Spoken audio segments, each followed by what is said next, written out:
નમસ્કાર દર્શક મિત્રો, આપ જોઈ રહ્યા છો નિર્ભય ન્યૂઝ. હું છું પ્રથમ મોદી અને હું છું હંસિની. આજે વાત કરવી છે સરાથી ધાંગધ્રા જતા રોડ ઉપર ચિત્રોડી નજીક એક બ્રિજનું સમારકામ ચાલી રહ્યું હતું. તે બ્રિજમાં એક કાર ખાબકી, જેમાં 4 લોકોના મોત થયા છે. આની પાછળ તંત્ર જવાબદાર કેમ છે, હંસિની, મારે તમારી જોડથી તે સમજવું છે. ખાસ કરીને પ્રથમ આજે એક ગુજરાતની દુઃખદ ઘટના સામે આવી છે, કારણ કે કહી શકાય કે લગભગ 4 લોકોના મોત થયા છે. એક સામાન્ય બ્રિજનું સમારકામ ચાલી રહ્યું હતું અને એના જ કારણે ક્યાંક 4 લોકો મોતને ભેટ્યા છે ને જવાબદાર તંત્રને ગણવામાં આવી રહ્યું છે. સૌથી પહેલાં તો આ મુદ્દાને સમજવું ખૂબ જરૂરી છે, કારણ કે જે ગુજરાતમાં અધિકાર રાજ કહે છે કે અધિકારીઓનું રાજ ચાલે છે, એની પાછળ ક્યાંક આ વસ્તુ જવાબદાર હોઈ શકે છે. વાત કરી તે પ્રમાણે કે સરાથી ધાંગધ્રાની નજીક ચિત્રોડી પાસેનો આ એક બ્રિજ છે જેનું સમારકામ ચાલી રહ્યું હતું. અને કોઈ પણ જગ્યાએ આપણે જોતા આવે છે કે કદાચ કોઈ રોડ રસ્તાનું કામ ચાલતું હોય તો ત્યાં ડાયવર્ઝન મૂકવું ખૂબ જરૂરી છે, જેથી કરીને લોકોને ખબર પડે કે અહીં ક્યાંક આવો ખાડો પડ્યો છે અથવા તો પછી અહીં રોડ રસ્તાનું કામ ચાલી રહ્યું છે, અહીંયા ક્યાંય જવાની મનાઈ છે. તેમ છતાં પણ આ જે બ્રિજનું કામ ચાલી રહ્યું છે ત્યાં ડાયવર્ઝન એવી રીતે મૂકવામાં આવ્યું હતું કે કદાચ તે લોકોને જોઈ ન શકાય. એટલા જ માટે થઈને આ સમગ્ર ઘટના બની છે ને ક્યાંક વિપક્ષના નેતાઓ છે એ લોકો દ્વારા સીધી આક્ષેપ છે તે તંત્ર ઉપર મૂકવામાં આવ્યા છે. સૌથી પહેલા તો આજે દ્રશ્યમાં જોઈ શકાય છે એ પ્રમાણે આજે બ્રિજનું સમારકામ ચાલી રહ્યું છે. અહીંયા એક ખાડી છે ને આ જે આખી ગાડી આની અંદર ખાબકી પડી હતી, એની અંદર લગભગ 4 લોકો સવાર હતા. 3 લોકો છે એ લોકોનું પહેલા જ મોત થઈ ગયું હતું ને એક વ્યક્તિનું સારવાર દરમિયાન મોત થયું છે. પરંતુ જે પ્રમાણે તમે કહ્યું એ પ્રમાણે કે તંત્ર જવાબદાર કેમ? કોઈ પણ રોડ રસ્તા અથવા તો બ્રિજનું સમારકામ થતું હોય છે તો ત્યાં ડાયવર્ઝન મૂકવાની જવાબદારી કોન્ટ્રાક્ટરની હોય છે. તે લોકોના નિયમમાં આવતું હોય છે કે કદાચ કોઈ રોડ રસ્તા તૂટી ગયા અથવા તો પછી બ્રિજ તૂટી ગયો તો એક કોન્ટ્રાક્ટરને એવું સમજવું જોઈએ અથવા તો એમના નિયમમાં આવે છે. એ વાત સાચી છે કે અહીં ક્યાંક ડાયવર્ઝન હોવું જોઈએ, જેથી કરીને લોકોને ખબર પડે કે અહીં ક્યાંક આગળ કામ ચાલી રહ્યું છે, જેથી આવી દુર્ઘટનાઓ ન બને. પરંતુ આ જે વિસ્તાર આવે છે તે ધાંગધ્રાનો છે ને ધાંગધ્રામાં કદાચ આના જે કોન્ટ્રાક્ટર હશે એના ઉપર કોઈક અધિકારીના 4 હાથ હશે. એટલા જ માટે થઈને કોન્ટ્રાક્ટર છે તે પોતાની દાદાગીરી ચલાવી રહ્યા છે. કદાચ એમને લોકોના જીવની પડી નહીં હોય, પણ સવાલ એક બીજો એ પણ ઊભો થાય છે કે અહીંથી શું એક કોન્ટ્રાક્ટરે આ દ્રશ્યો નહીં જોયા હોય કે અત્યારે હાલ અહીંયા આવી પરિસ્થિતિ છે, તેની સાથે ત્યાંના જે સ્થાનિક નેતાઓ છે, ત્યાંના જે ધારાસભ્યો છે, એ લોકો ઉપર પણ અત્યારે હાલ એટલા જ સવાલો ઊભા થઈ રહ્યા છે. કારણ કે તમારો મત વિસ્તાર છે, ત્યાં તમારી સત્તા છે, તેમ છતાં પણ જો કદાચ તમને આ 4 લોકોના મોત ન દેખાતા હોય તો કદાચ જે લોકોએ તમને મત આપીને ચૂંટ્યા છે એ મત ક્યાંક અહીંયા ખોટા પડતા હોય એવું લાગી રહ્યું છે. ઘટનાની જો વિગતે વાત કરવામાં આવે તો લગભગ 4 જેટલા લોકો અહીં મોતને ભેટ્યા છે. ક્યાંક ને ક્યાંક સીધા સવાલો કોન્ટ્રાક્ટર ઉપર ઊભા થયા હતા અને વિપક્ષના નેતાઓ પણ મેદાને આવે છે કે શા માટે થઈને ગુજરાતમાં આવી ઘટનાઓ બની રહી છે. કારણ કે કોન્ટ્રાક્ટરની ઉપર અધિકારીનો હાથ હોય છે. ક્યાંક અધિકારી દ્વારા તે લોકોને છાવરવામાં આવતા હોય છે, ટેન્ડર પાસ કરી દેવામાં આવતા હોય છે પૈસાની લાલચોના કારણે. ને ક્યાંક એટલા જ માટે થઈને ગુજરાતમાં અધિકારી રાજ ચાલે છે એવું કહેવામાં આવ્યું છે. છેલ્લા ઘણા સમયથી આપણે ગુજરાતમાં જોતા આવ્યા છે કે અધિકારીઓ હોય છે એ લોકો દાદાગીરી કરતા હોય છે, સામાન્ય માણસને ક્યાંક ખખડાવતા નજરે પડતા હોય છે.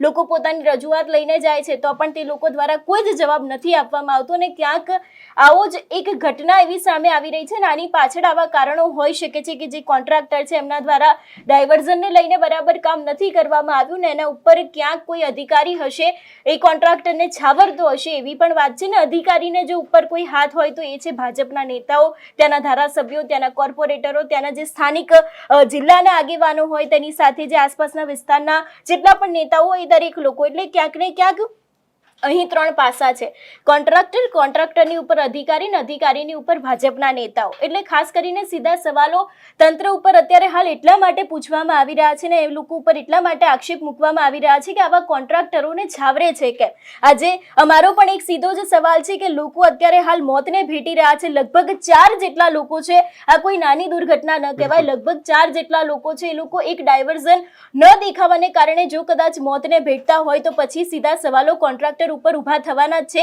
કે શા માટે થઈને છેલ્લા ઘણા સમયથી આવું કામ ચાલી રહ્યું છે.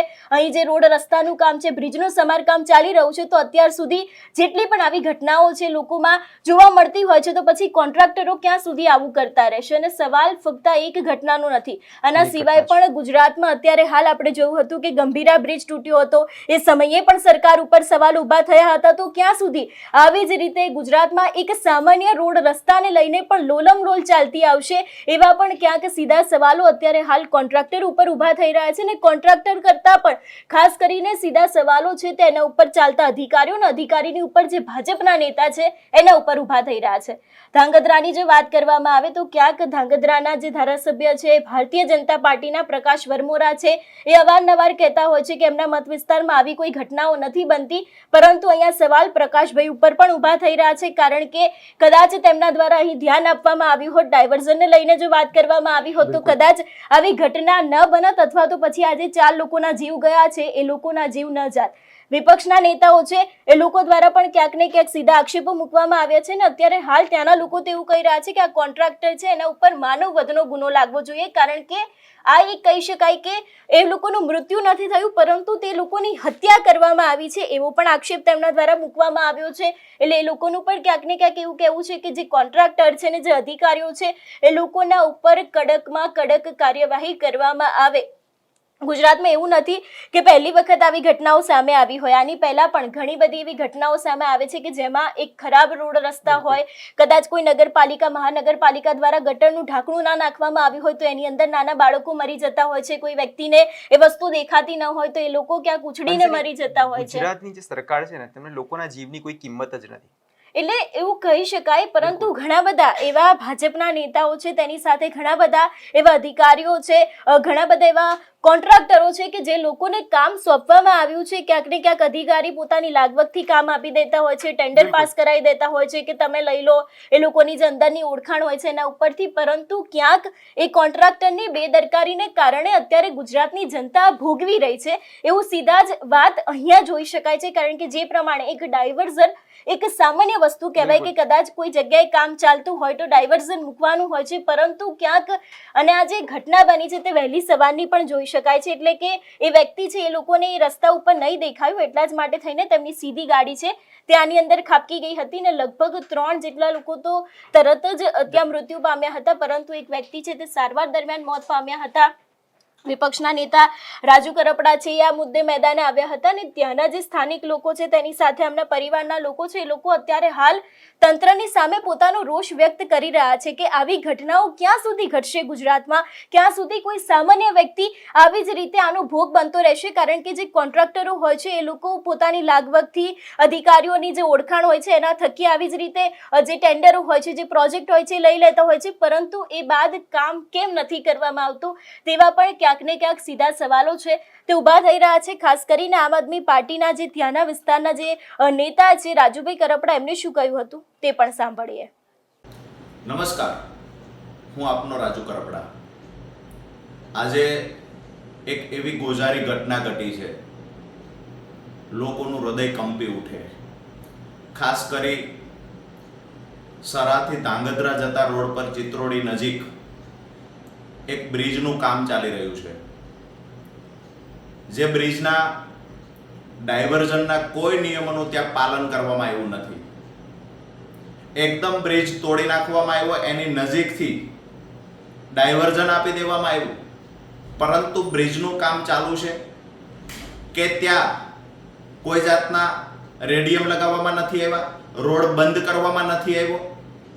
રાત્રિના સમયે કોઈ વાહન ચાલક નીકળે છે તો એને દેખાય નહીં એવી રીતે ડાયરેક્ટ બ્રિજ આવી જાય છે. જે બ્રિજ તૂટેલો છે, તોડી નાખવામાં આવ્યો છે નવો બ્રિજ બનાવવા માટે. ડાયવર્ઝનનું કોઈ જ નિયમનું પાલન ન કરવાના કારણે આજે રાત્રે હોસ્પિટલના કામથી મૂળી તાલુકાના દાધોળિયા ગામનો એક પરિવાર ધાંગધ્રા જવા નીકળે છે. અચાનક જ બ્રિજ તૂટેલો હોવાથી બ્રિજમાં એમની ગાડી ખાબકે છે, જેમાં 3 લોકોના મૃત્યુ થાય છે. એક છે જેજરિયા બબુબેન સનાભાઈ, બીજા જેજરિયા ભાનુબેન રમેશભાઈ છે, ત્રીજા જેજરિયા ચોથા ભાઈ બીજલભાઈ છે. આ 3 લોકોના ઘટના સ્થળે મૃત્યુ થાય છે. 3 લોકો ગંભીર રીતે ઘાયલ થાય છે, જેમાં રાજુભાઈ ગીધાભાઈ જેજરિયા, અમીરભાઈ જેઠાભાઈ જેજરિયા, ભાનુબેન હમીરભાઈ જેજરિયા. 3 લોકોના મૃત્યુ થયા. ભગવાન દિવંગતના આત્માને શાંતિ આપે એવી પ્રાર્થના કરીએ છીએ, પરંતુ આ દુર્ઘટના કૃત્રિમ દુર્ઘટના છે, કોઈની બેદરકારીથી બનેલી દુર્ઘટના છે. અહીંયા એક પડતર ખાણમાં કોઈ માણસ પડી જાય તો એના પર ખાણ માલિક પર માનવ વધનો ગુનો દાખલ થાય છે. અહીંયા કોન્ટ્રાક્ટરની બેદરકારી હોવા છતાં કોન્ટ્રાક્ટર પર શા માટે ગુનો દાખલ ન થાય?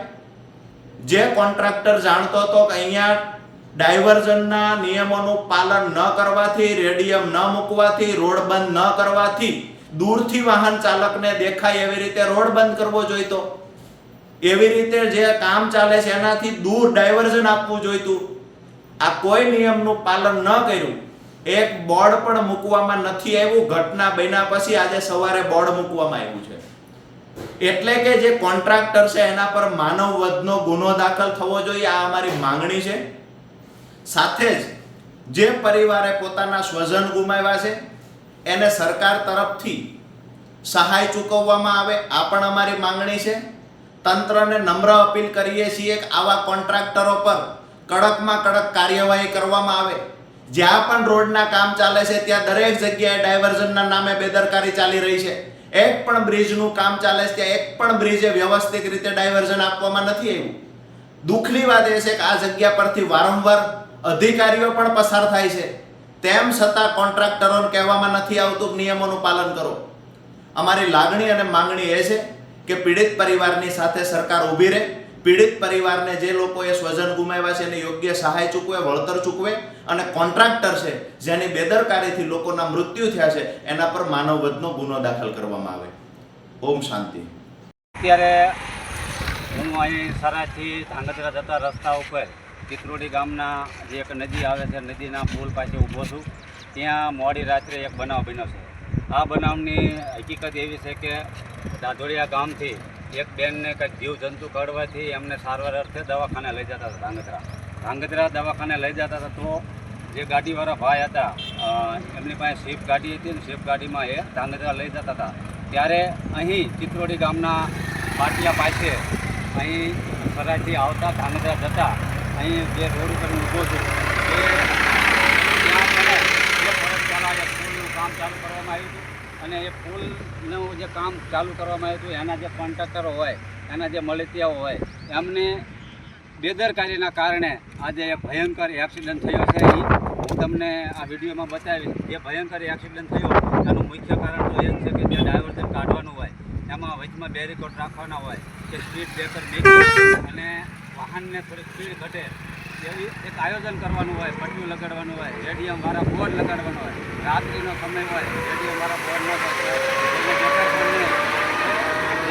ગાડી આવી જાય. આ એક ડાયવર્ઝનનો ભાગ છે. અને હું આગળ તમને બતાવું એ ગાડી કેવી રીતે ગઈ અને એમાં ખરેખર 3 લોકોના મૃત્યુ થયા છે. આ કોન્ટ્રાક્ટરના બેદરકારીના કારણે આ કોન્ટ્રાક્ટર જે કાંઈ હોય તે એની બેદરકારી દાખવી છે. એના ઉપર માનવ વધનો ગુનો દાખલ થવો જોઈએ. હું આ જે ભાજપની સરકાર છે એ આવા નવા બેદરકારી ભર્યા જે કામ કરે છે, રોડ રસ્તા ઉપર અહીંયા ખાડા કરે છે, રોડ ઉપર ઢગલા કરી નાખે છે, અને જે નાના માણસોના જે જીવ જાય છે આમને કોઈ આ જીવની કિંમત નથી. તો તમે આમ જે રસ્તો બતાવો, જે સરા બાજુથી રસ્તો આવે છે તે રસ્તો અને જે આ રોડ છે, આ રોડ છે અને ગાડી આમથી આવે છે. હું આવ્યો તો પાછળ ગાડી આવતી હોય તો અહીંયા આપણે સાવ નજીકમાં એક ડાયવર્ઝન કાઢવામાં આવ્યું. સાવ નજીકમાં ખાડાની બાજુમાં જ જે રસ્તો નીકળે છે આમથી આવે એટલે ઢાળ પડે છે. એટલે કોઈ પણ ડ્રાઈવર હોય, કોઈ પણ પાકો ડ્રાઈવર હોય, તેમ છતાં આ ખાડામાં ગાડી વહી જ જાય એવી અમને બેદરકારી. અહીંયા કણે કોઈ પાળો બાંધવામાં નથી આવ્યો. જો અહીંયા કણે જે સામે બોલ લગાડ્યો છે જે અહીંયા કણે અમારે આ ગોપાલભાઈ છે. ગોપાલભાઈ, જે આ બોર્ડ રહ્યું, તમે અવારનવાર ચિત્રોડી ગામના હોવાથી તમે અવારનવાર નીકળતા હોય તો આ બોર્ડ હતું કે શું હતું? આમાં વિપક્ષના જે નેતાઓ છે તે તો બધા મેદાને આવ્યા છે, પણ હવે આ મામલામાં આગળ થશે શું? એટલે કહી શકાય કે પ્રથમ ગુજરાતમાં છેલ્લા ઘણા સમયથી આવી ઘટનાઓ આવી રહી છે. એવું નથી, મેં આગળ પણ કહ્યું એ પ્રમાણે કે પહેલીવાર આવી હોય. મહાનગરપાલિકા છે, નગરપાલિકા છે, એ ગટરનું ઢાંકણું મૂકવાનું ભૂલી જતા હોય અને ત્યાં પણ જો કદાચ કોઈ મોતને ભેટતું હોય તો ગુજરાતમાં હવે આ એક બાબત છે તે ખૂબ જ સામાન્ય થઈ ગઈ છે. ક્યાંક જે નેતાઓ છે એ લોકોને હવે ટકવું હશે તો હવે એ લોકો દ્વારા કામ કરવા પડશે, કારણ કે લોકો જાગૃત થઈ ગયા છે. રોડ રસ્તા નથી મળતા, પાણી નથી મળતું, તો સીધા જ તે લોકો એવું કહી રહ્યા છે કે અમે લોકો વિસાવદરવાળી કરીશું. તો જ આ નેતાઓને ખબર પડશે કે હવે તે લોકોને કામ કરવું ખૂબ જરૂરી છે. છેલ્લા 30 વર્ષથી ભારતીય જનતા પાર્ટીની સરકાર છે. ઘણા બધા એવા કિસ્સાઓ સામે આવ્યા છે, ઘણા બધા તંત્રના વાંક સામે આવ્યા છે. લોકો છે તે હવે ક્યાંક જાગૃત થયા હોય એ લોકો કહી રહ્યા છે કે હવે આવી રીતના જે કામ કરવામાં આવશે તે બિલકુલ ચલાવી લેવામાં નહીં આવે. એટલા જ માટે થઈને ક્યાંક જે પ્રમાણે અત્યારની માહિતી મળી રહી છે એ પ્રમાણે કે આજે સમગ્ર ઘટના સામે આવી છે એની અંદર જે તેમના પરિવારના લોકો છે એ લોકોએ સીધા આક્ષેપ છે તે ત્યાંના સ્થાનિક નેતાઓ છે એ લોકો ઉપર પડ કર્યા છે. તેની સાથે જો વાત કરવામાં આવે કે બીજા જેટલા પણ તંત્રના અધિકારીઓ છે એ દરેક લોકોને ક્યાંક ને ક્યાંક તેમના દ્વારા સીધી જ ક્યાંક આક્ષેપો મૂકવામાં આવે છે કે શા માટે ગુજરાતમાં આવી ઘટનાઓ છેલ્લા ઘણા સમયથી બની રહી છે અને આની પાછળ જવાબદાર કોણ છે તેવા પણ સવાલો તે લોકો દ્વારા પૂછવામાં આવ્યા છે. એટલે આ કહી શકાય કે ખૂબ જ દુઃખદ ઘટના કહેવાય કે એક કોન્ટ્રાક્ટરની બેદરકારીને કારણે જો કદાચ ગુજરાતમાં આવી રીતે સામાન્ય લોકોના જીવ જઈ રહ્યા છે તો તે લોકોને જે ટેન્ડર આપવામાં આવે છે, તે લોકોને જે પ્રોજેક્ટ આપવામાં આવે છે તેના ઉપર શું તે લોકોનું ધ્યાન નહીં? એટલે ખાસ કરીને જે પ્રમાણે જેટલા જવાબદાર ત્યાંના ધારાસભ્ય પ્રકાશ વરમોરા છે એટલા જ જવાબદાર જે બીજા ધારાસભ્ય શામજી ચૌહાણ છે એ પણ છે. એટલે ખાસ કરીને અત્યારે હાલ ભાજપના નેતાઓ ઉપર સીધા સવાલો ઊભા થઈ રહ્યા છે. ત્યાંના સ્થાનિક કોર્પોરેટરો છે જે લોકોને અત્યાર સુધી જે ટેન્ડરો મળતા હોય છે એના ઉપર પણ ક્યાં કેટલા સવાલો ઊભા થઈ રહ્યા છે. અને હવે ખાસ કરીને આમાં જોવાનું રહેશે કે કોઈ કાર્યવાહી કરવામાં આવશે કે કેમ, કે પછી આમાં પણ જે રીતે અત્યારમાં ગુજરાતમાં પેટર્ન ચાલતી આવી છે એવી જ રીતની કામગીરી કરવામાં આવશે. તમારું શું માનવું છે આ વિષયને લઈને અમને કમેન્ટ કરીને ચોક્કસથી જણાવજો. તેની સાથે અમારી ચેનલ નિર્ભય ન્યૂઝને લાઇક, શેર અને સબસ્ક્રાઇબ કરવાનું ભૂલશો નહીં. નમસ્કાર.